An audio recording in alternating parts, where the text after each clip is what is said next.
Well,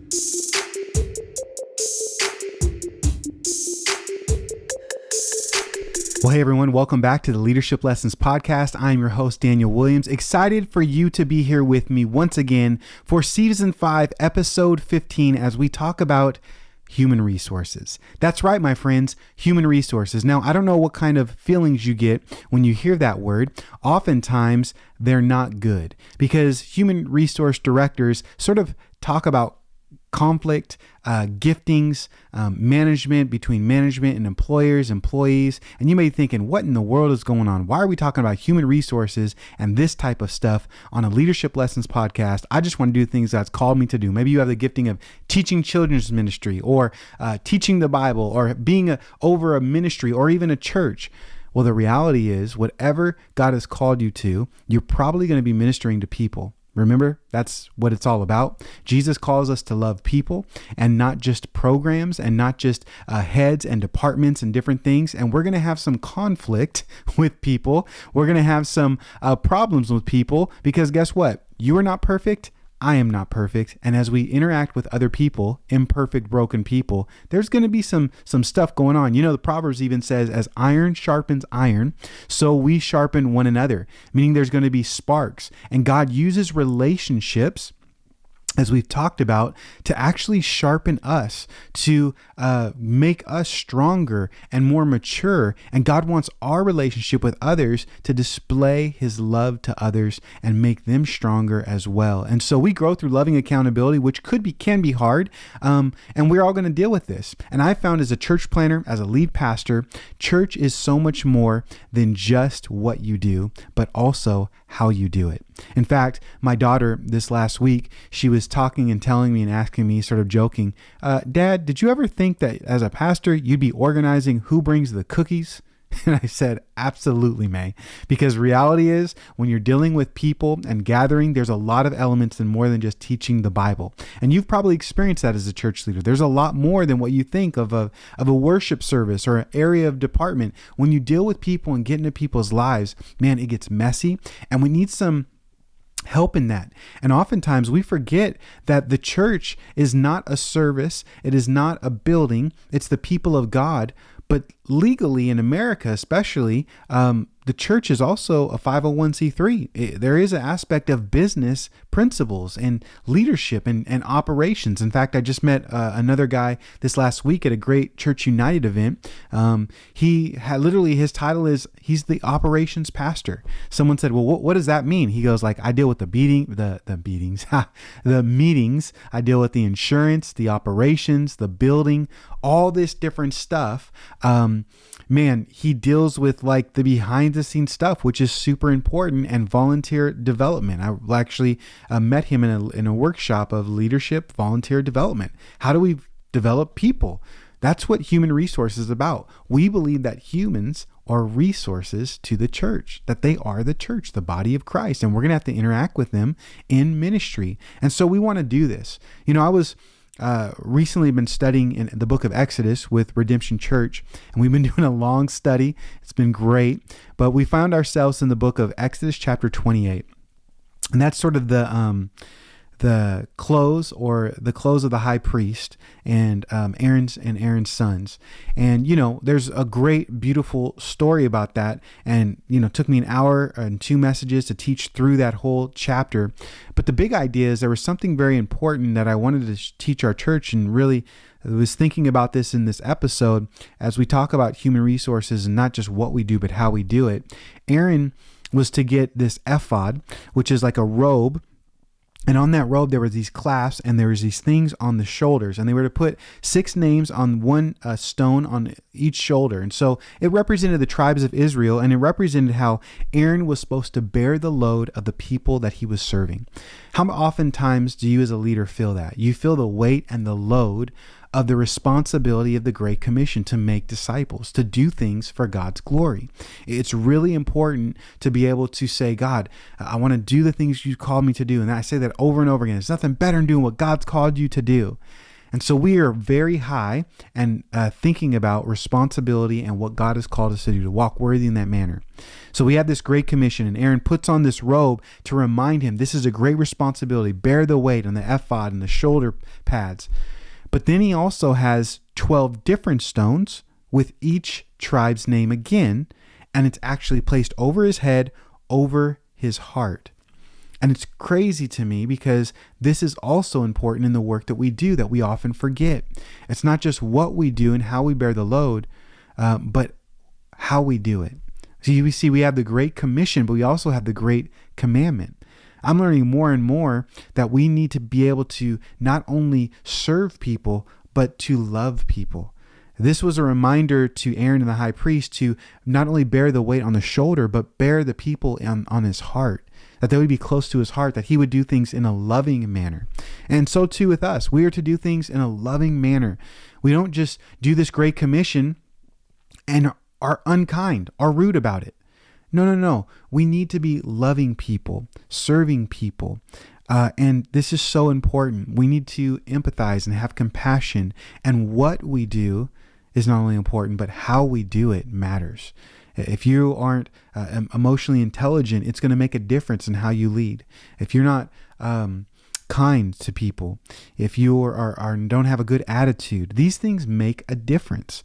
And the Lord wants us to lovingly lead, to lovingly serve, to actually treat people valuable as a resource to the kingdom of God, that they are a beloved child of God, and they are serving because it helps them grow, and you want to minister to them in their soul, not just have them accomplish great things. What an important reminder we need, how important this episode is. And so I want to get into some of this detailed information, and I want to do it in a couple of ways. I'm going to do it through a lot of interviews and people that I know, but I'm also going to do it through a short leadership lesson by a guy named Mike Fricano. Now, Mike is not a pastor. In fact, he's a member at Redemption Church in Delray Beach, a member of our church.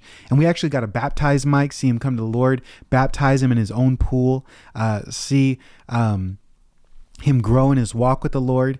And one of the reasons I'm having him speak on this area of human resource, because he actually, in the last few years of his career at Kroger's grocery store, was the human resource manager.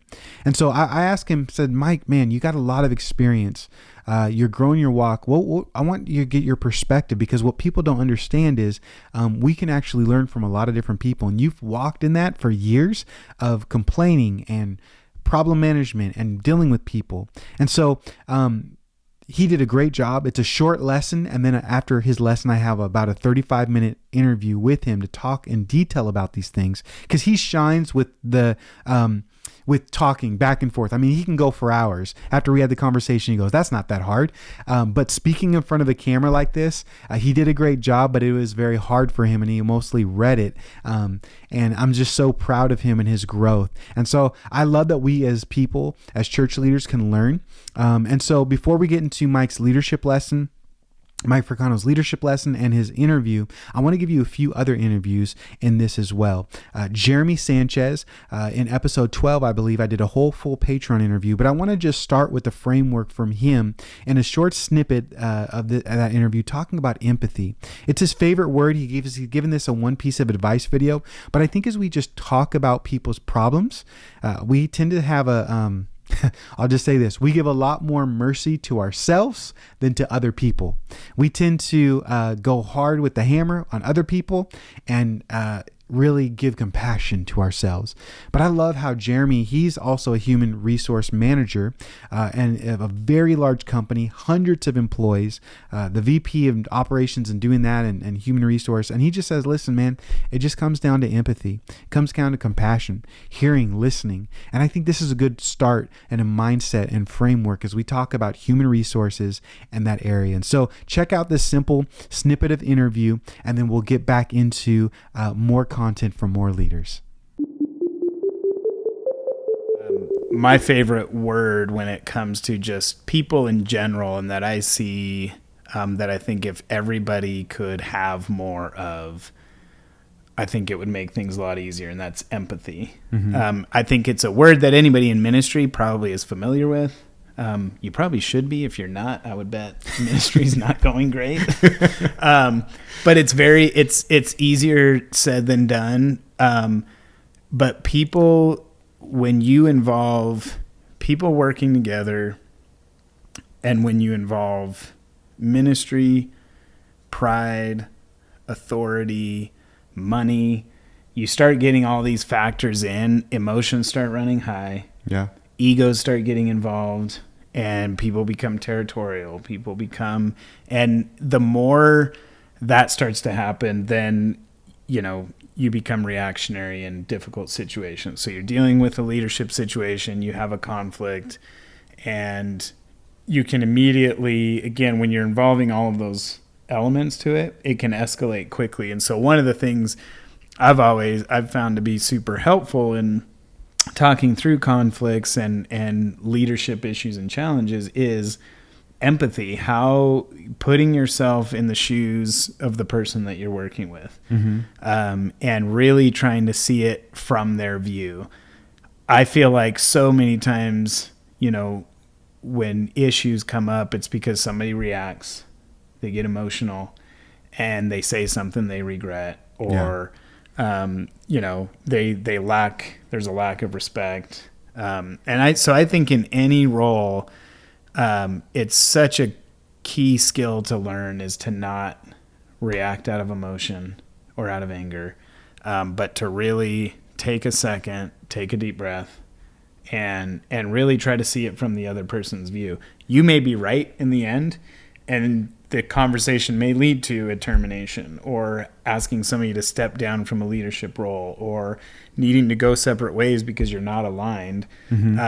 So it doesn't mean that those conversations aren't necessary and don't take place, but when you can do it with a cool head, where you've had time to gather your thoughts and really try to see it from their side, I think it goes a long way in having a healthy dialogue around whatever issue you have. So I would say in any level of leadership, whether it's professionally, ministry especially, I've found it's not hard to find situations where employees or people in a church setting feel frustrated because they don't feel heard, they don't feel respected, they don't feel valued.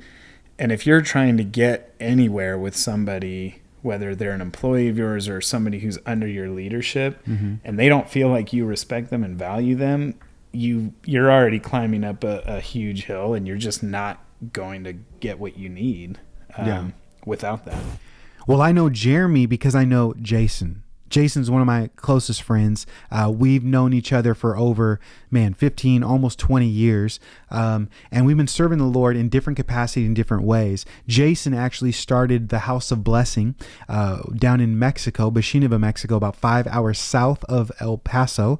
The same time I started Redemption Church. We were serving together in Washington State as youth pastors, leading worship, doing events, and then the Lord sent us out. I went 3,000 miles to the East Coast, Southeast. He went 3,000 miles to Mexico, and we both served and did what God's called us to do. And I've been able to see the House of Blessing grow from an orphanage to have no property to 40 acres to building all these buildings, and now has grown into an incredible ministry, not only reaching children with almost 100 kids in a Christian school, but still dealing with orphans and widows and being a gospel light in the community. And so that's how I met Jeremy during my friendship and through my friendship through Jason, but also during my service to the House of Blessing. I serve as a board member on that ministry and love how, the Lord has done what he's done. And so I had a chance to actually sit down with my good friend, Jason Sanchez, and say, hey, just give us an update, share the heart of the ministry,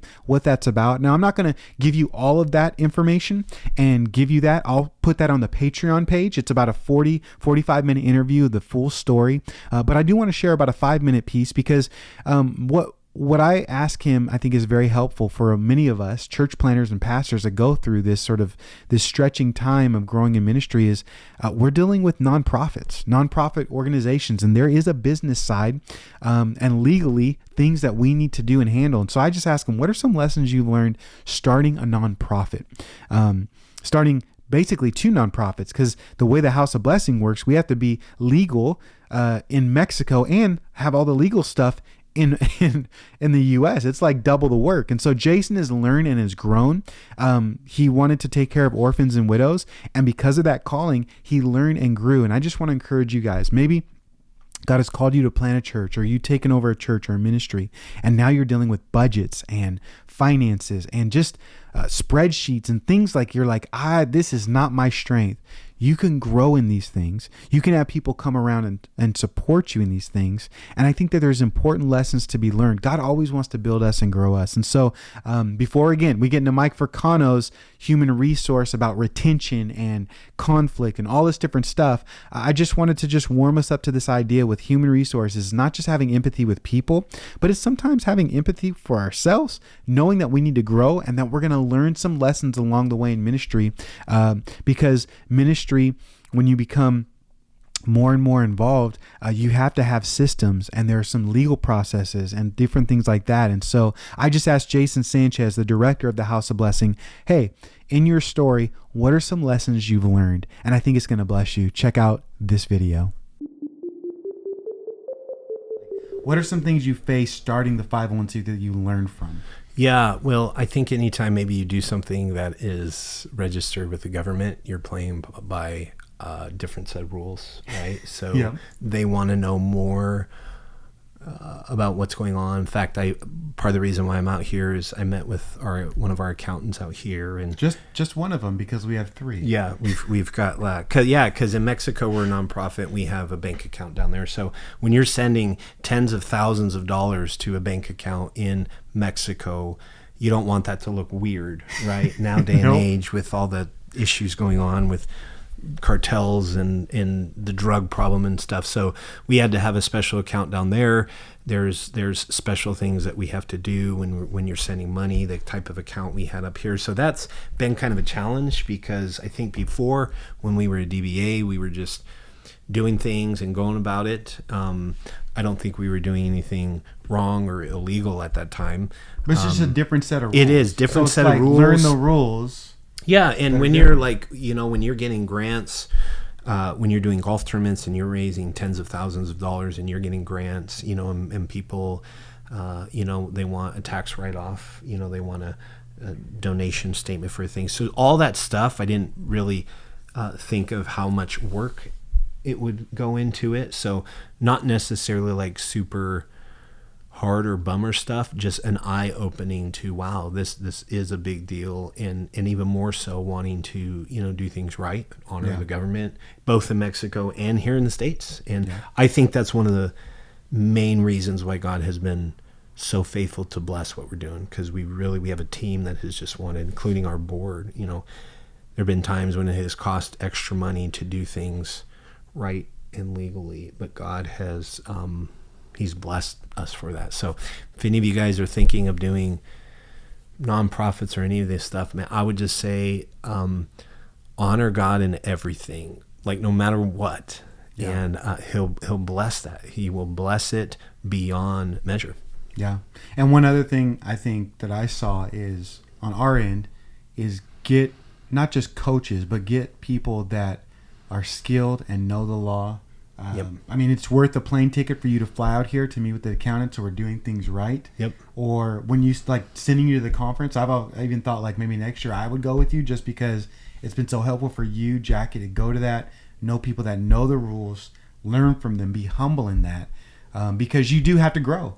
Yeah. And that's a good problem, to have 30 more kids register and having to raise funds. It's an act of faith. It's always going to be going from faith to faith, but it's important that we humble ourselves in every season, not thinking, well, now we're awesome. Look, we had this many caring for kids, but now we're like tripled and blah, blah, blah. Well, we still need to walk in humility and learn from others. Yep, absolutely. And you've done a great job of just trying to continue to grow in your leadership. And, if you're starting a nonprofit, you're going to be growing in your leadership. Continue to learn, continue to get the education, to go to the seminars, to get that advice and that counsel. Because, it's okay to say, I don't know what I'm doing, but it's not okay to stay there. Yeah. And really do your homework and do your research.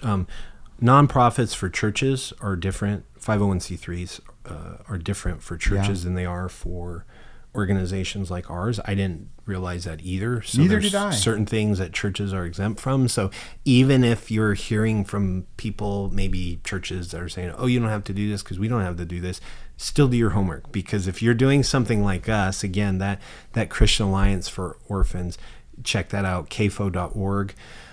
You can reach out to me, connect yourself, or look into stuff, because you want to make sure from the get-go that you're doing it right. I was so glad, even though it took a long time, both when we did in Mexico and up here, we did it right from the get-go. So I feel like systems are set up now and in place. Obviously you tweak stuff, but it's in place now where we can just pedal to the metal, serving the Lord, just going for it. Well, like I said, the full interview that I had with Jason is going to be found on our Patreon page. Patreon is really a monthly subscription, a membership where you literally pay a monthly fee to get resources behind the scenes and help a creator make good content, continue to make good content. As many of you guys know, I'm bivocational, and so I've decided to spend my time, my portion, some of my work week to get this content out for free, to sit down in my office and sit in the video and just have a conversation with you. But it does take time and energy and effort, and I so appreciate all of you guys backing that. There's not actually that many people a part of the Patreon community, and so I would love to invite you to maybe consider and pray about sponsoring this ministry, EEleaders. And the way that you do that simply is just joining the Patreon page. For as little as $9.99 a month, you can actually join and get interviews, resources. Sometimes I have book recommendations. The book I want to recommend to you is Seek First. It's a book by Jeremy Treat, the pastor of LA, Reality LA. I just finished that this week. I had a whole bunch of quotes from him. It's a great book of theology about seeking God's kingdom first and how that applies to everything that we do. And so whether it be in ministry, outside of ministry, just a super great book. I also just finished up another book just on the top of my head called Culture Wins by Vanderbloemen, William Vanderbloemen. He's a guy that has a search company and has been in ministry for a long time. And I'm just sort of gearing and thinking about, culture and human resources and the business side of things. And I was like, let me just listen to this guy's book about culture. And it is so good. And so think about extra bonus content, these type of things. I constantly just drip stuff in that Patreon community to be able to give resources, whether they be book recommendations with quotes. So Seek First by Jeremy Treat. I'll put the quotes, about 6 pages of quotes in there so you could read and just get a feel for the book. Or like just Culture Wins, or other meetings. Like I said, I was a part of the Church United meeting this week, and I met another guy in operations.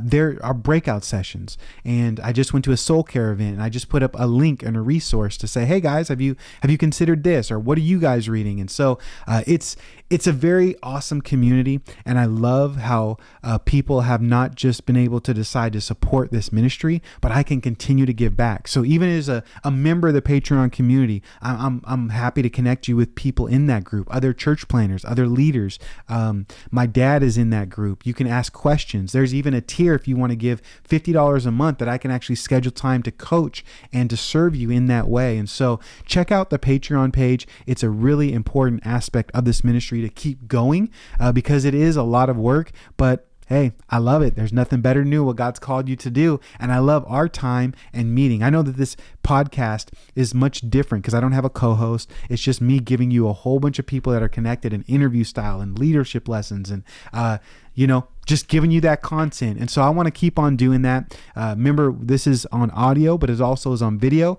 And you can check out a lot of these videos broken down on our YouTube page as well, as we are continually growing on social media, YouTube, and, not to reach thousands upon thousands, but just to reach the people God's called us to reach. And I'm so glad to be able to do that. And so because of that ministry of EEleaders, and because doing what God's called me to do, he's given me a lot of people, surrounded me with a whole bunch of gifts that I could pass on to you. And one of these guys that he's done that is Mike Fricano. Mike Fricano is special to me because he's a member in my church, and he has this experience in human resource. And this is going to be the bulk of our time together, is just learning from Mike, interviewing him, hearing his lesson. And Mike actually serves with me in our church in many ways. And one of the areas he serves in is running the House of Blessing golf tournament. You know, annually, when we think about human resources and business side, I'm a board member of the House of Blessing, and it takes a lot of money to run. What people don't understand is,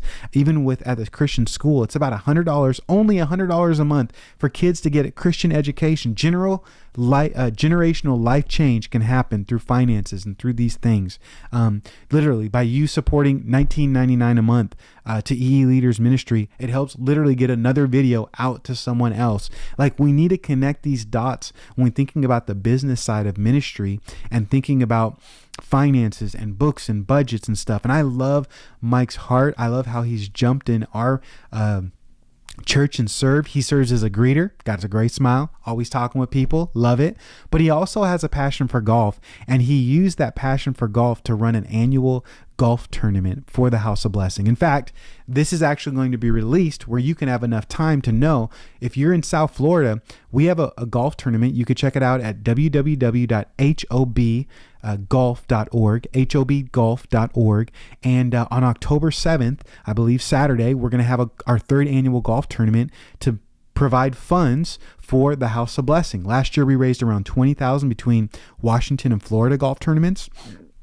And we're literally building a brand new high school building, middle school and high school building in Mexico with those funds. Like I said, money goes a long ways. And so just thinking about operations, human resources, building, budget, funding, these are the type of conversations that when you're in ministry, like my daughter asked me, like, she didn't think about that as a pastor. Sometimes we don't think about that as a church leader. Like, we just want to love people or greet people or teach the Bible. But then we go through a lot of things. We need to value people, say thank you, write emails, talk about all this different stuff. And so I'm glad that we have an episode like this to go a little bit behind the scenes of ministry, as a lot of people know. And if maybe this is new to you, hey, feel free to keep on learning. That's what I'm doing. And I was so blessed to ask Mike questions. And so we're going to have his leadership lesson, which is only about 8 to 10 minutes. He'll speak on that and read that out. And then I'm going to follow up with an interview with Mike Fricano, and I really dig deeper into that. And that's about 30 minutes. And so, man, it is awesome to be able to spend with you. And so I'll catch you at the end of this interview, for this lesson. But I just want to encourage you guys. Thank you so much for your financial support. You're continually listening to this, spreading the word. As many of you know, we got picked up for CGN's media podcast recommendations. And so we're on their website. We're continually reaching people. And I don't want to lose the sight that I'm reaching like one person, like you, the person that's actually listening to this and watching this. I just want to thank you. I just want to let you know I'm praying for you. You are a great resource to the kingdom of God. And I just am so humbled and blessed that you actually would take time to allow me to systematically, intentionally pour into you. And so I think you're going to be blessed by my friend Mike. And I just want to say I'm praying for you, and enjoy this leadership lesson and interview, and I'll catch you at the very end of that. Greetings. My name is Mike Fricano. I'm a member of the Redemption Church in Delray Beach, Florida. I have recently retired from the Kroger company, in which I've been employed for over 44 years. I've held various positions with the company, and my last position, I was a human resource manager for the past 6 years. My pastor, Daniel Williams, has asked me to put together a few talking points and opportunities that employers face in the workplace as it relates to establishing a cohesive working environment, including pastors with a working staff. So, my first topic for discussion is employee-employer engagement. So my past experience and research leads me to believe that there is a disconnect between supervisors and associates. This is a result of lack of communication, which aligns with a lack of open and honest feedback, and a lack of social interaction and a lack of engagement amongst the peer group. So as a supervisor, can you assess how many methods your workers have to communicate with you and each other on a daily basis? So we have identified one of the barriers. So a possible resolution could include, first of all, conducting and scheduling meetings which target issues by expressing decisions, current status, and measured progress. Being proactive, conducting open Q&A sessions, and it all comes down to building a relationship of trust. Making associates feel part of your team no matter what their capacity or level is in the workplace. That is where favorable ideas evolve, mainly from your associates. Allow time for associates to group together and express feedback and present to supervisor in a tactful, positive setting. As an employer, we should ask ourselves or ask our associates, how can I help? This would surely boost morale and productivity in the workplace. If this exercise does not resolve the issue, because sometimes there's barriers in the workplace that people just don't want to talk or give their feedback, a very successful way of communicating with your associates would be one-on-one meetings.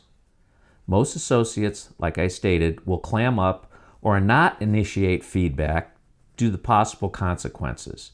That leads me to the second barrier that we face: accountability. We've all heard this word somewhere. It's even in the Bible, I believe. Accountability. As a supervisor, how do you measure accountability in the workplace? A key factor in monitoring accountability would be to schedule quarterly documented performance evaluations. Rate performances. Rate your people. Tell them how they're doing. Discuss shortfalls and celebrate accomplishments and success. Win in the workplace, as we call it.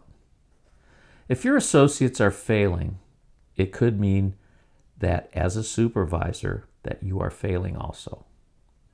So that leads me to a possible remedy for success. Coach, teach, and train. Share your accomplishments and share your knowledge.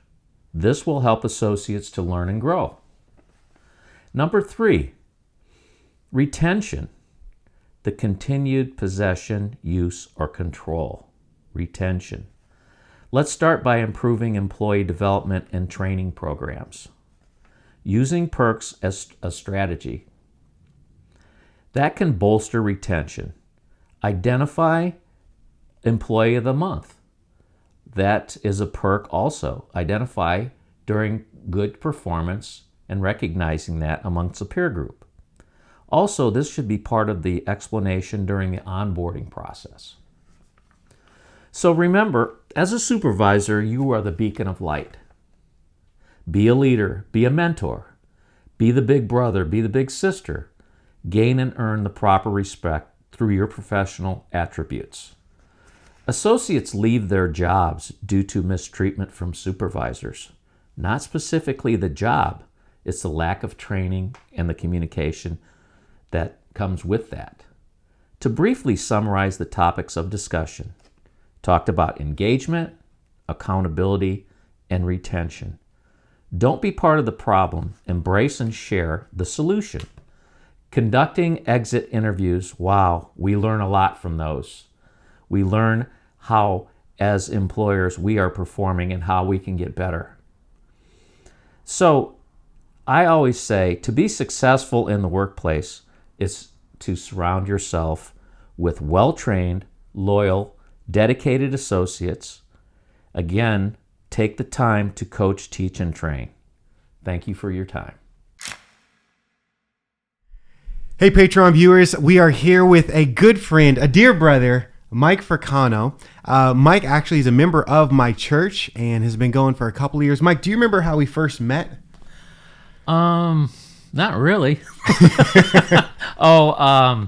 Yeah, I was actually looking for a church because I was a basically former Catholic, and I wanted to dig a little bit deeper into Christianity, and I know there was a void in my heart. So, I actually, when I moved to Florida 6 years ago, I drove by your church every day, basically coming home, and one time the car just pulled into the church, and I came to the service and met you, and I thought, man, this is what I want, So it took all that worry and chasing churches, just took it completely out of the equation, and I've been with you guys ever since, and I don't really miss too much. So it's and I tell Daniel it's pretty tough to hold my attention span for an hour and a half. So he's done great things with that. Yeah. So. It's been a privilege to be able to have you in our church and our lives. Special moment for me, just as a pastor and your pastor, to be able to baptize you in your own pool, have Janet there, and it's just been really, really fun to see you grow, not only spiritually, but I think even just as a husband, as a friend, as you even transition into retirement. And what I want to do today is sort of get your wisdom from you having so much experience. Now that you have a little extra time because you are retired, what do you do with most of your time? Well, I mean, honestly, there's not enough hours in the day. There's days that I get up at 4:30, 5 o'clock, and I'm usually hitting golf balls in the dark and tee off at 7:20 in the morning, play 3 hours of golf, maybe practice for an hour, come home, eat lunch, cut my grass, clean up the yard, get in the swimming pool when it's nice, and then by that time it's 4 o'clock, time to get cleaned up, eat dinner, watch a little TV, go to bed, and start all over again. Except for Sunday, I do go to church. Yeah. Oh man, that's the life. Well, it is. Sunny Florida. But I'll tell you, the days go by so fast anymore. It's just a snap of a finger. And I will say this too. You've done really great. Mike serves also in the greeting ministry. You got a great smile, personality. You talk to people, welcome people, but also you've helped out in the last couple of years with the golf tournament. Tell us a little bit about the golf tournament, your involvement, what that looks like, because that's something that I approached you in saying, wait, I can like golf and still like Jesus and do all this stuff together. Like what do you do for the golf tournament? Sure. When I was first approached by that, I think the people in the church community knew I was an avid golfer, but I said to myself, I love to golf, but as far as event planning, I don't know if I'm very good at that. But it was a little bit stressful because it was our first House of Blessing outing here, I believe, 2 years ago. Yeah. And it was just a lot of work as far as chasing things, getting people to help. And you just didn't know till the last minute if it was all going to come together and be profitable. But it was pretty much a success. And then actually the second year, after we figured out what we were really supposed to do, we got it pretty well figured out, and made some great accomplishments as far as donations and getting the church or the school going down in Mexico. And it's not like one of those things. It's like, look at me. I don't get into that. It's just kind of keep a low profile, and basically the words in the Bible say, God tells us to take care of widows and orphans, and I thought, well, that's just right up my alley. That's right. So I mean, it's something that we can do as our part, as people that follow God and follow His word, and it's simple. It's simple. It's a simple thing, and basically just getting people to work with you and help you. And getting everybody's buy-in on what we're supposed to be doing and the accomplishments. And now I look forward to it. Actually, it's January, and I'm already planning. We are already planning for the October. We're picking a date. We usually do it around October, which is a great time. Yeah. Jason from the House of Blessing comes. That's a ministry that, like Mike said, it was an orphanage for about 10 years. And this year they just actually expanded the ministry to not just have orphans and those type of things, but they're helping widows in the community. They are actually expanding and started a new school. We're taking a mission trip team down there to Mexico. I've been there. My family's been there several times. Our church supports them. And so it's just cool to be able to see not only you put in the work, but other churches come alongside that ministry. And I think that's probably a good, important part to start when we talk about HR, resources, work, job, of just like why you do the things you do.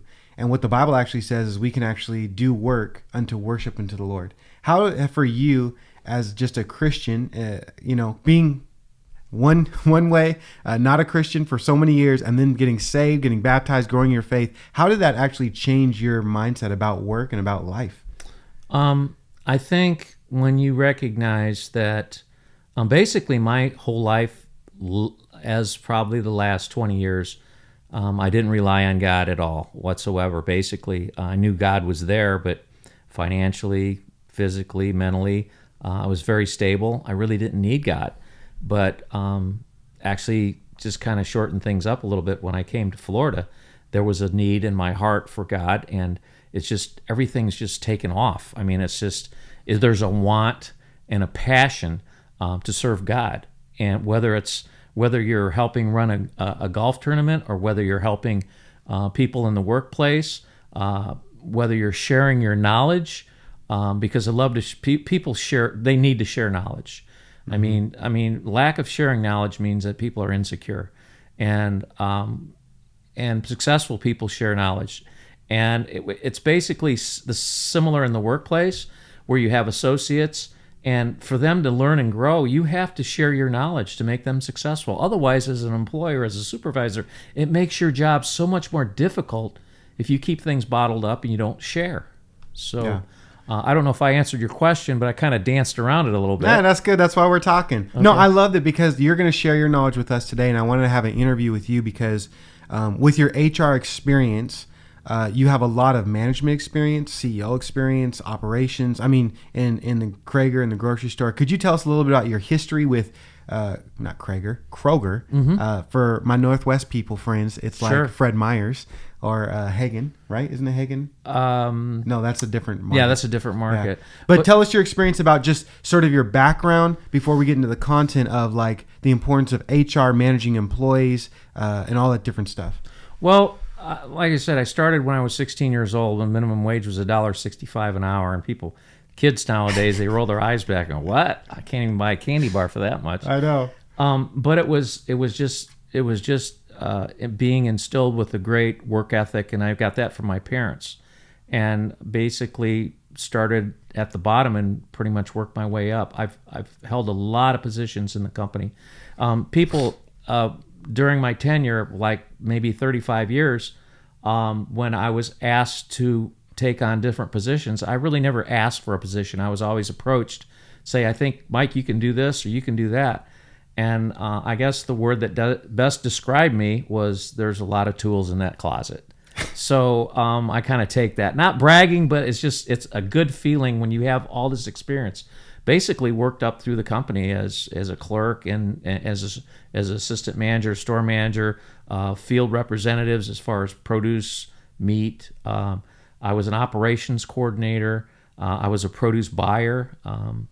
I was a acting DM for a short period of time during my operational days. And then my last 6 years, I was a human resource manager, which I was based more on the labor relations side, but I held various other positions to where to accommodate the company as far as people issues. And in my specific district as an HR manager, we had probably control over maybe 1,500 associates, including management. So we had our hands full. Yeah. And there's some really eye-rolling incidents that have happened over the years. It's like I've been around for 40 some years. I've never seen this. So it's something different every day. It's just a learning experience, and that's why I enjoyed the job so much. I could have done other things, but I really enjoyed the grocery business a lot because there's more to it than just selling groceries. But everybody says it's all it is selling groceries, but there's a heck of a lot more to it than that. Well, it doesn't matter what business you are, not even nonprofit church, you're dealing with people. Sure. We actually define ministry as serving people, ministering to people, not just necessarily a church service or a program, but whether you're an HR manager, you're a boss, you're an employer, you're going to be dealing with people, and it's so important to learn from people like you that actually dealt with a lot of problems, that's seen a lot of stuff to grow in that. You know, they say actually that a lot of people don't quit a business, they quit a manager. Right. They quit because of a job. Dive a little deep into that. Why do they say that? What does that even mean? Well, it's basically what I had stated before in my short process of what keeps retains associates in the workplace. It's people leave because you as a member of management or as a leader, you dictate the tone of the day. Mm-hmm. When you walk in, and if you're in a bad mood, or if you had a bad day, or if you go around and you're kicking the can all day, that's a reflection. You don't realize how much that affects your team, and it hurts productivity. It hurts their attitude, their performance, and a lot of things. So you have to put on that smiling face, whether it hurts so bad inside, and make sure that you're leading the way in a positive manner. Mm-hmm. And we talked about other things. It's the communication part. It's being yourself. Associates sometimes would rather have a pat on the back than a 25-cent an hour raise. I mean, it sounds silly, but it's like recognizing them for good performance. Mm-hmm. And if if the performance isn't so good, we talk about it. We talk about it in a professional manner, how we can get better. Because to be successful in the workplace as a manager, you have to figure out what button to push on that associate to get them to turn it up, and that's the whole thing. Figure out what makes them tick. Learn what's inside of them. Maybe not so much as a personal part of their life, but that helps too. Not to get really deep in their personal life, but it's not always good to talk about business. It's always good to talk about other things, outside activities, and get those people involved. Say, hey, that boss, he's not such a bad guy after all. Yeah, that's good. So what I'm hearing is just a couple things. Is 3 things really. Attitude. As a leader, it's so important for you to have a good attitude, and that actually affects your team. People follow the leader. So if you have a bad attitude, your team's gonna have a bad attitude. But then also a little bit about how you are supposed to care for people, knowing them personally, but also performance, helping them, pouring into them, evaluating, those type of things. To give me a story where you maybe tried to help your team have a better attitude in a more of a bad situation, or maybe it was a weekly rally. Like, how do we actually try to give the people under us a good attitude besides just smiling? Is there anything else we could do? Wow. That brings one thing in mind. I was in a city. It was Indianapolis. I was actually basically when I went into management, I was kind of the go clean them up store kind of guy. This store's broke. It's inner city. It's bad. There's a lot of theft. There's a lot of dissension. There's a lot of bad things going on.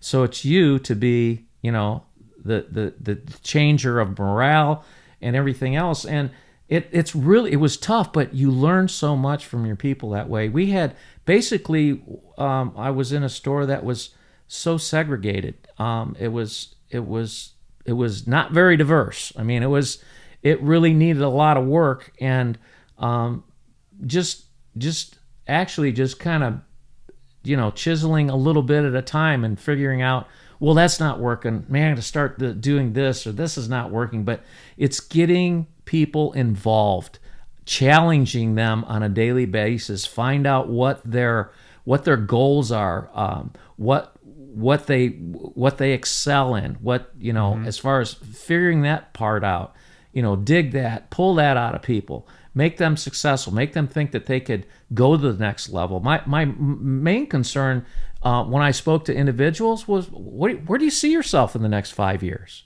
I mean, do you want to do this? Because you can do more in the company. There's so many opportunities in any company or any kind of workplace. It's all about you and relying on key people to get there. So actually helping them see a brighter future or vision. Sure. And actually help them to try to accomplish their goals. So when they come into work to do your goals, it's actually aligned up and they have a more happier attitude and want to do that. Correct. And one thing that I don't want to forget about talking about, and sometimes this is where the rubber meets the road, it's performance evaluations. I've talked to people lately since I'm retired that are still working and they don't talk about performance evaluations. Well, how do you how do you measure success or downfalls if you don't measure performance? And as far as when I was in human HR, we had a handful of underperforming management. So it was up to me to put them on a personal development plan to set goals and give them timelines to achieve those goals. That's and good. If they didn't do that, then we would have made some really tough decisions. And but usually 90% of the time they step up to the plate and say, "Oh, it's like getting hit over the head with a ball bat." Yeah. And So you gave vision, but then you gave a strategy or practical and said, "Okay, now we're going to have our performance view. I want you to do this, and that." And you made clear expectations. Sure. So that everyone was on the same page. Mm-hmm. So that way, not only did their goals line up with your goals, but also now you're helping them practically improve and get better. What was the evaluation sort of look like? Like, was it a quarterly? Was it weekly? Was it yearly? What is it? Evaluation like usually in the bigger companies where there's a lot of associates and it's a lot of busy work if you're doing it on a consistent basis. But once a year is a good performance-based measurement. But if your associates are underperforming, that's when we sit down and say, based on your department manager or your immediate supervisor, these are the things that we see and document how we're going to get better doing that. And then set those specific goals in the minimal amount of timeline. And then if they improve, fine. Then we take that off. We take them off that personal development tool, or we again make some tough decisions. Let's talk about that, tough decisions when dealing with employees. How important it is to have the evaluation so you could look back and say, hey, we talked about this, or this is how you failed in this area, or whatever. And then the importance of accountability, following through and saying, we gave you a warning, we gave you 2 warnings, bye-bye, see you later. Yeah, it's document every conversation. Document every time we reprimand or whether we, talk about ways of getting better. Because with Kroger, it's a union bargaining environment, and people are protected. This is probably not good for publication, but I always used to say that the union protects the people that don't want to work, that don't really do the work. And I mean, that was a blunt way of being truthful. Yeah. So we had to deal with this as far as I had to deal with business agents on a consistent basis. And you have to get along with the business agents too, because they're protecting people. And the company protects people too, as long as you're doing your job. Yeah. But as far as documenting, making sure that there's a witness in the room when you're talking to people, and just documentation is what you have. Everything you have. I call it your lawyer. I have my lawyer with me. I documented everything. So then when that comes up again, and as far as evaluations and downfalls, you grade people on how they're doing. And then evaluate them and say, okay, so our next evaluation meeting is going to be in 30 days. We'd like to see some improvement. If you're going in the right direction, fine. Then it'll be 60 days until we get, or 90 days until we get you off this probationary period. Yeah. And then you're back to normal. It's like, okay, now we have to wait for the yearly one, and we're okay. It's not, believe me, it's not about Big Brother watching all the time, but these companies are in business to make money, and poor productivity shines. I mean, it's right there. There. It's right there. You'll see it. Yeah, and I think even in the church world, like taking it to me as a pastor with employees or a staff or volunteers, it's not like lawyering, but I've created documents where now I have one page. I have a folder called meetings on my Remarkable. I have one page and says, for my assistant pastor or for my administrative assistant or for my deacon. And I just say January, and I write the key things I want to talk to them about. So that way I know. And then any notes that they want to take, any action steps, write it down. And then I move on. And it's so great for me, not in the sense of like I need to catch anything, but I need to catch stuff because I forget all the time. Sure. So even before I prep, then I have monthly meetings with these people. Then I go to before my meeting, a week before my meeting, I prep and say, oh, did I say I was going to do this? Did I say I was going to do that? Oh, they said they were going to do this, whatever action steps. And then I come to the next month, almost like a mini evaluation. Hey, we talked about this project. It's coming up. You said you were going to do this. I'm going to do this. How's that all coming? Okay, great. And it actually helps us with accountability in a good way. Sure. The way that you grow, even as a Christian, is loving accountability. Having someone say, hey, do this, don't do that, whatever it may be. And so, yeah, it seems a very intimidating thing when you think about, the corporation and lawsuits and stuff. But as a pastor, having simple notes to remind you or reminders are very, very helpful and crucial because then things don't fall through the cracks. Sure. There's something I want to add to that too. When you're evaluating Susie or Johnny, say, hey, we want to talk about some things and we're going to do it after 30 days. Make sure that they're well prepared too, that they have questions and answers. Don't make it a one-sided that you're dictating to them. It's either this or you're not going to, we're going to have to make a real tough decision. But prepare them too, that they're not just sitting there like a punching bag. Let them make sure that they're involved too, because that communication goes both ways. It can't be a one-sided conversation. It has to be, you have to be open to their feedback too. And like I had stated earlier, a lot of these big companies, their great ideas evolve from their associates. Yeah. Now, the CEOs and upper management take credit for all that, but in a small kind of way that we look at it, a lot of these ideas come from town hall meetings where you involve the associates. Well, yeah, that's what I was going to say. Like, how do you get people involved? Because usually they're so shy. Like, I found out as a pastor, I have to ask, like, here's a question I always say. If you were me, what would you do? Right. I mean, it's a great start. It's a great start. And again, I've been to a lot of meetings where, and I had stated previously, people clam up. I mean, especially in a room, and it's like, you as a supervisor and you have a group of 30 or 40 people say, oh, this is going to be great.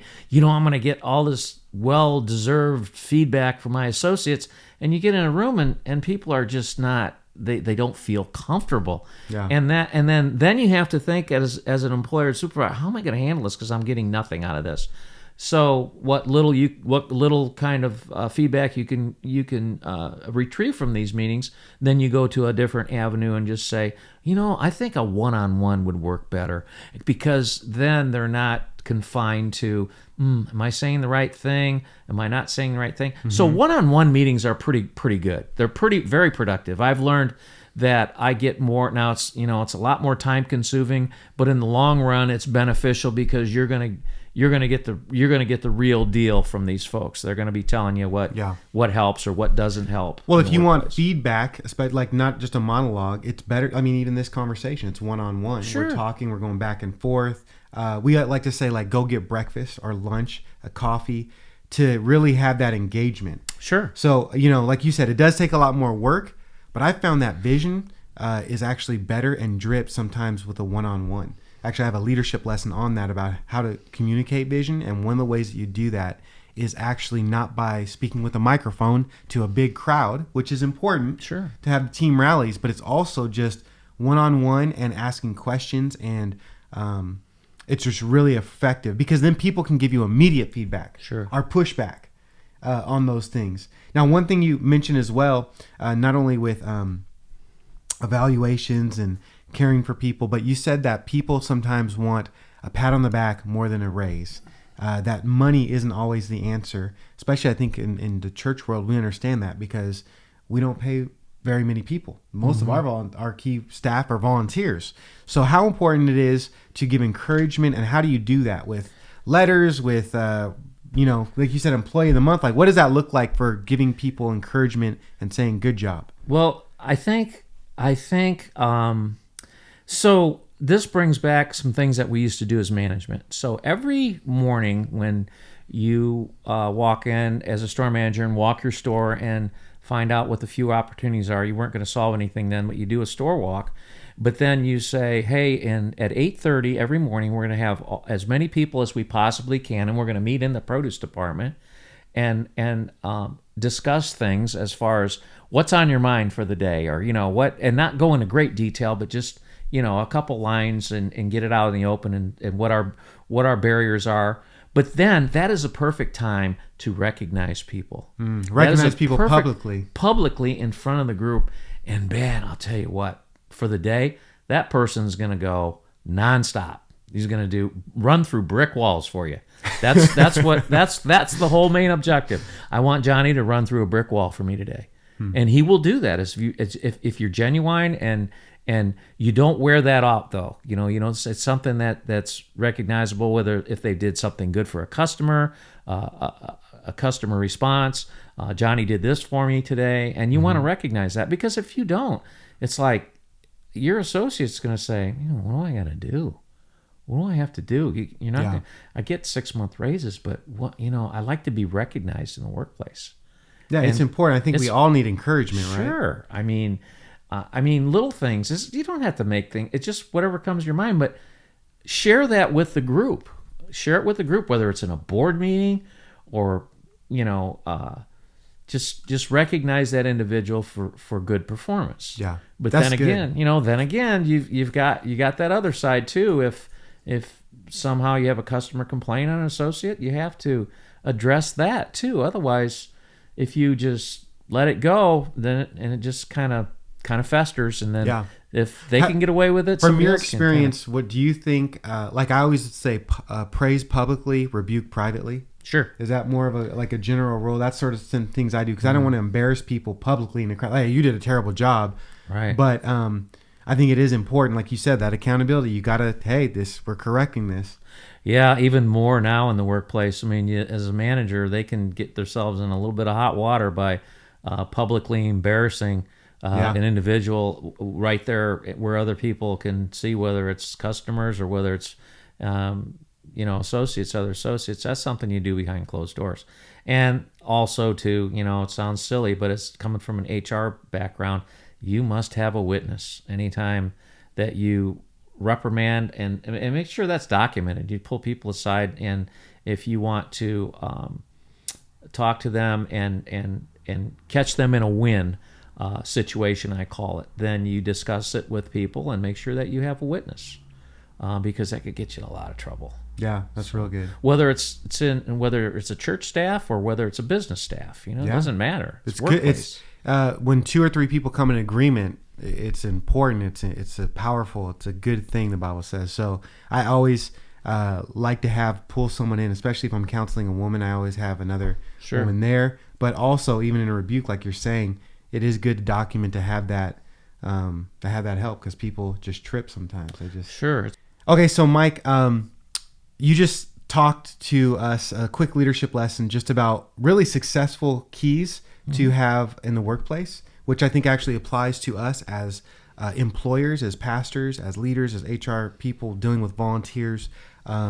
Just 3 things that can really help us. What were those 3 points? And I just want to dive a little bit deeper into that and just talk a little bit through. What are the 3 points to have success in the workplace? Okay. So engagement, whether it's associate, supervisor engagement, accountability. We all know what accountability is, measuring people, and retention, retaining people, and how to retain people. Okay, so just for a few minutes, let's talk just through those points. We did already talk a little bit about accountability, but let's first start with that first point of engagement. I always tell people communication is a part of any great relationship. Sure. What does engagement mean, and how do you actually do that from an employer to an employee relationship? Engagement is interaction, not as an employer, not being all one-sided and do all the talking. Yeah. Encourage feedback. Feedback is a gift. Encourage feedback. Make your associates feel comfortable with you, that they could come to you at any time and discuss the weather, or how are we going to get this specific task done. Yeah. And basically leaning on you as a supervisor, not to, as an example, that's not that, I pay you to do this job, you should do it. No, it's like I had said later on in my speech, was coach, teach, and train. You are the reflection. You are the beacon. You are the leader. And so you have to provide that in the workplace. Yeah. And that's where you're going to gain the respect of your associates. So engagement. So when you're engaged with people, it's a mutual relationship, and they'll give a little bit. I think the Bible talks about love covers a multitude of sin. When you mess up, if someone actually loves you, they'll give you grace for that situation. Sure. I always think about that with employer-employee relationships. If you have a relationship with someone and they know that you care about them, even if you mess up, they're going to cover your back, and they're not going to be easily offended. Mm-hmm. What were some ways over your experience? Let's say more of when you were like a general manager or had a group of employees under you. How did you highlight engagement? How did you cultivate that in the culture so that way you were highly engaged with your employees? Well, as far as that is concerned, is making sure that you take time out of your day as far as recognizing individuals, recognizing good things, as far as rewarding people, and it doesn't have to be monetarily. It just has to be a figure of speech. As far as making that associate feel comfortable, again, like they could come to you for anything, and not say, well, I don't really feel comfortable speaking to my supervisor about this because I'm afraid of what they'll think. Well, you have to establish that relationship where you're not going to be that way with your associates. It's all open and honest feedback, every bit of it. Whether it's, how many times have you heard that? It's the silliest question is the one you never ask. So don't be afraid. But again, you can't be a supervisor and be clammed up and not invite that and feel insecure about people, because again, to be successful in the workplace, you have to surround yourself by successful individuals, and people aren't successful unless you share your wealth of knowledge with people and encourage them to learn and grow, and that's what makes them feel better. Yeah. Would you also say that doing fun things together builds a team, letting them see your real side, or maybe your fun side, your family side? I know some people want to keep everything so professional and a hierarchy with boss and employee, but isn't it good to say, to build sort of not just objectives of work as well? Sure. I mean, maybe this might be a little bit off the cuff, but it's like sometimes you have to have engagement outside the workplace. Say, hey folks, we were number one in our district in sales for the year. We're going to have a picnic, and Susie and Johnny, you're in charge of starting and getting it all together, and that we're going to provide all this and share our success story. Yeah. So sometimes it's like, oh wow, that's cool. They've never done this for us before. It's something, just things that you think, hey, wow, what can I do outside? And you'd be surprised how much that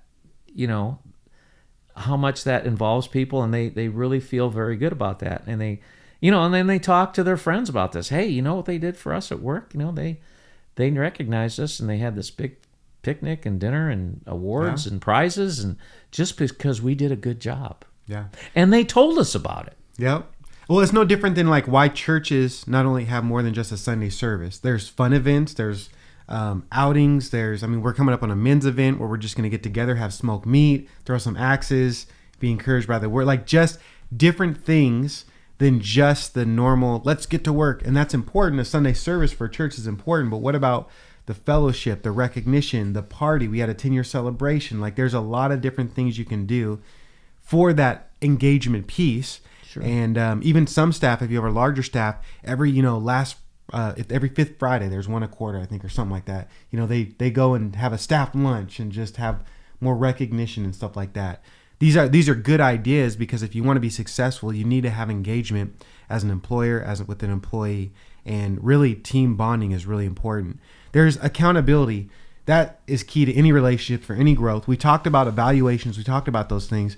Mm-hmm. Let's talk about accountability and actually rebuking people and correcting people. How important, or give me a story maybe of how you've approached someone, and because you had a hard conversation, they got better, the organization got better, you got better. Because so many people are afraid to even just bring up the problem in conflict. They don't, but as a leader, we got to embrace it. Well, okay, so a couple things come to my mind. I'm going to stick to the being in the upper management part of it when I was a human resource manager.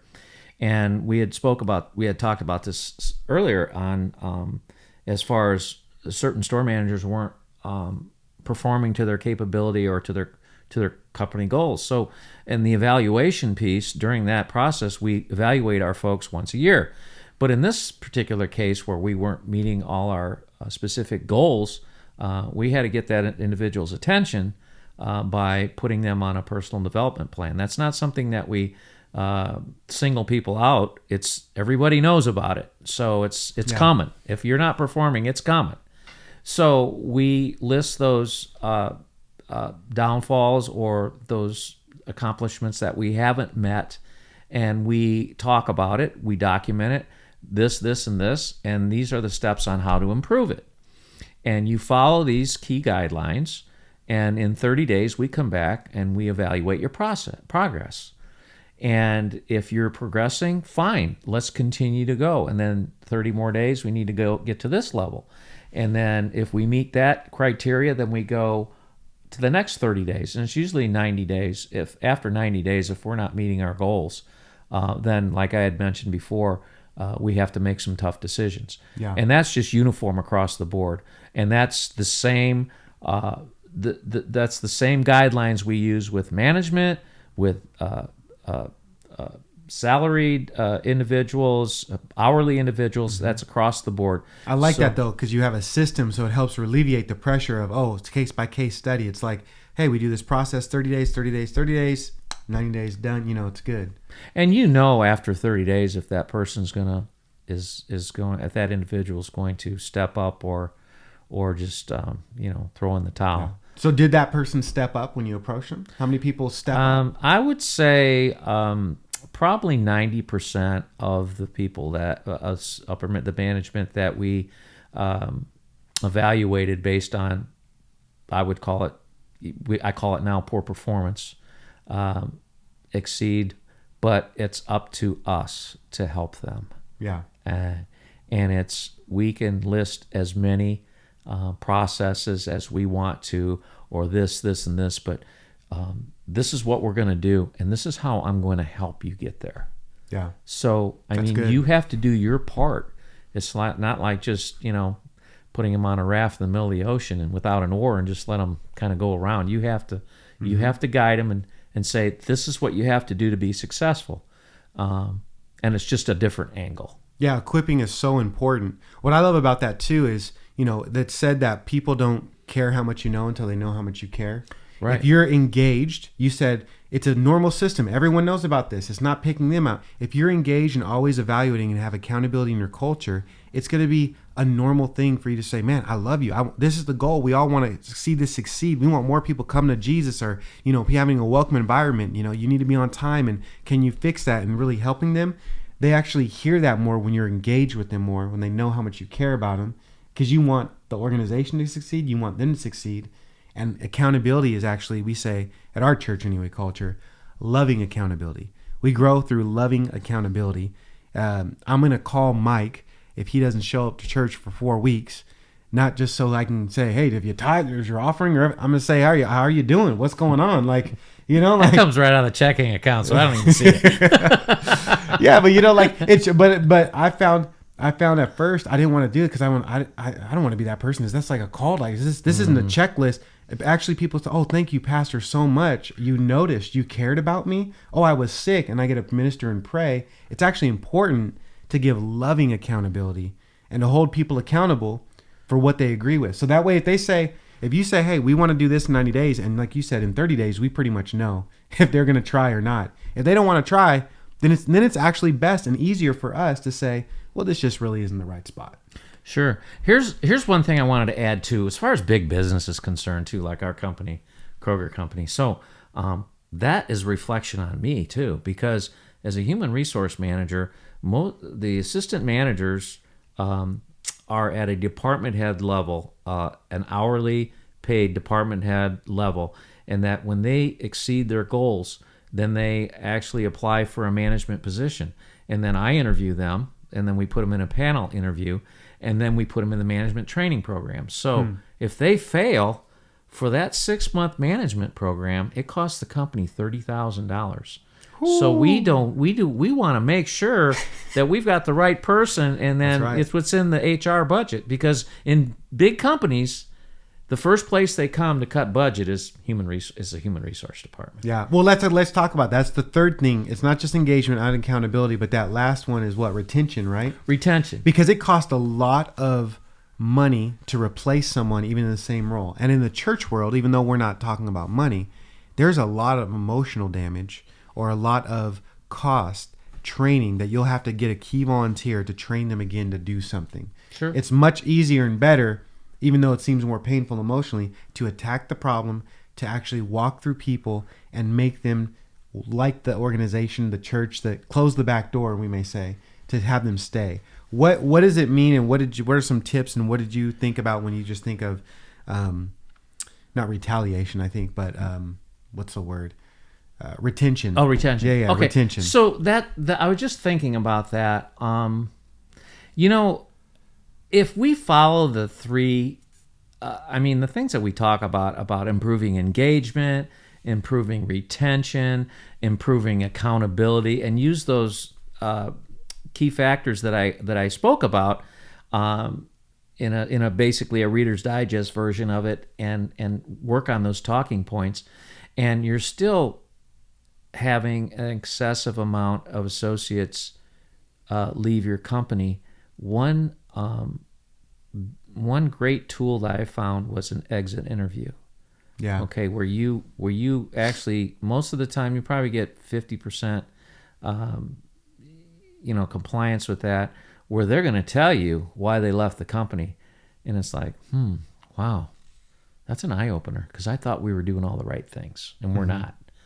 So that's when you really get into it and see why associates are leaving the company. I think exit interviews are a main proponent on being successful as far as helping those retention numbers, because there are guidelines. I mean, there's a number too that our HR team is measured on. Its retention, and if that number's high, it's like, okay, what are you doing, or what aren't you doing? Are you holding exit interviews? Are you really going through making sure the teams are involved in the thoroughness of the onboarding process when you hire people? If you hire somebody and it's not like, oh, I just hired a warm body, I just throw them out there with the wolves. No, you have to go through the whole process of the training, the paperwork, every kind of nodule, the CBTs, the computer-based training, everything. You have to do your part to set that person up for success. Because if you just hire them and put them out and say, well, just go out there and do what you have to do, that person's going to look around and say, I don't want that, So it's up to us to coach, teach, and train. And that, again, it starts in the onboarding process. Well, that's a really important thing. I think we forget we have to safeguard the church. For example, many churches have a statement of faith, which pretty much have all the same thing. But every church has a different culture, a different style, the way that we do things. I teach long Bible studies. We have, worship a certain style or this type of value. And I think it is important when we talk in the church world to have a simulation, or to meet with people and say, these are the core values. Well, the number one mistake I hear from church planners and pastors is I put someone in a position too early. I didn't know them enough. I didn't know their character enough. And once you put them in that position, it's so much pain to take them out. Yeah. And this is no different. We're not talking about maybe ordaining a pastor, but when you place a volunteer, a higher staff, they should believe in your mission, in your vision. They should understand what you guys value, whether it be excellence or, like our church, we don't actually value excellence because we value servant leadership and raising up, training people. So when you train people, they're not going to be perfect all the time, and we give grace for that. But that's our value. And it's neither wrong nor right, but to be able to express those things and to say, hey, this is what you can expect, and let me train you along the way and let me show you and walk with you is so important. I love that about not just the exit interview, which is really good and important for us as well, but man, the onboarding, can save us a lot of pain as well too. Very important. Very important. Well, any last thoughts or encouragements you want to just? Oh, I could sit here all day. I mean, just fire away. I think that, I mean, it's really, really neat because I've pretty much been removed for 6 years from, but it's like riding a bike. You might not have done it in a while, but when you get on it, you can do it again. Yeah. So I really enjoy it. I was very passionate. Actually, in 44 years of service with Kroger, my last 6 years I enjoyed the most because it was just nonstop dealing with associates, whether it was good, bad, or ugly. I mean, all three of those were in that category. Yeah. But it was a lot of fun to do that. And I mean, 6 years there was a training manual for HR. It was about that thick, and I got through about half of it, and the rest of it, I said, it's just common sense. It's like common sense. So, well, guys, thanks so much for listening. If you made it this far, I know that this has piqued your interest, and I want to make this thing available to you. Me and Mike, we've been talking about how we could train other churches, organizations, and nonprofits that have more of a staff with his experience. I think Mike is an excellent coach. He gave like he said, a Reader's Digest. We'll put the link in the description. You can do it. He read it, did a great job. It's about 6 minutes. But I think where you really shine, Mike, is you faced, like you said, the good, the bad, and the ugly, so many different scenarios. And if you guys have more questions, or even if you want to reach out to Mike with his email or phone call, contact me. I can get you in touch with him, and maybe we could serve you and help in that way. Just even a Zoom call, a coaching, or just finding more specific questions to some of the finding more answers to some of the questions you may have. I think it'd be really helpful. But thanks for letting me just shoot the breeze with you in my office. Come on over. Thank you, Daniel. What a pleasure. It was fun. Thank you. Yeah, awesome. See you guys soon.